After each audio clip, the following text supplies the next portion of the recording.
we want to use composition of functions to determine if the following functions are inverses of each other. So composition of functions, what that means is we want to figure out, well, what's f of g of x? And then we want to figure out, well, what's g of f of x? And when we figure out these values, we want them to end up to equal x. So when we start over here to the left, filling in g of x, it's negative 1/3 x minus 12. I'm going to take that value, I'm going to put it back into the f function wherever we see x in the f function. Our f function is negative 3x plus 12.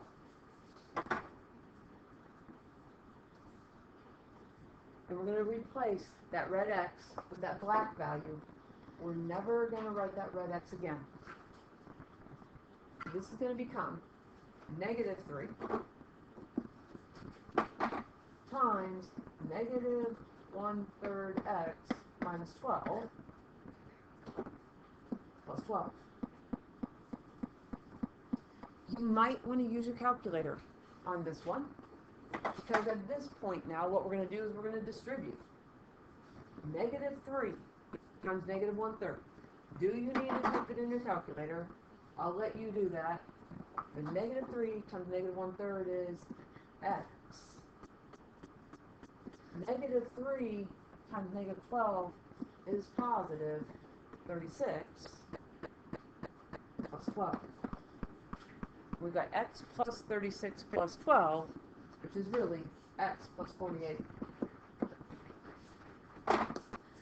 Now, I know we ended up with x plus 48. What we really want to end up with is we want to end up with x. And so technically at this point, we could say, nope, these two are not inverses because we want them to equal x. But just for the practice, let's go and look at the other side. Just for the practice, we already know what the final answer is. But this time it's g of f of x. So we're going to take that value of f of x and we fill it in. It's negative 3x plus 12.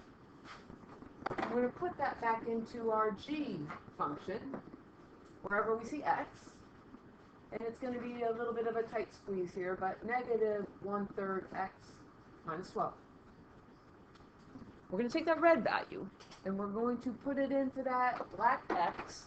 We're never going to write that black x again. So this is going to go in here. It's negative 1/3 times negative 3x plus 12 minus 12. And once again, we're going to have to distribute. If you need to, type that in your calculator. Negative 1/3 times negative 3 is positive x. Negative 1/3 times 12 is negative 4. If you need to, type that into your calculator. And then we've got the minus 12.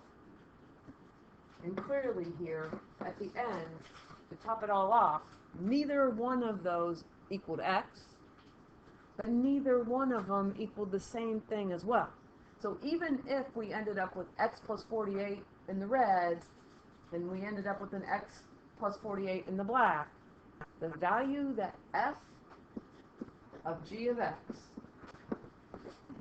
and g of f of x need to equal in order for something to be an inverse, it has to equal x.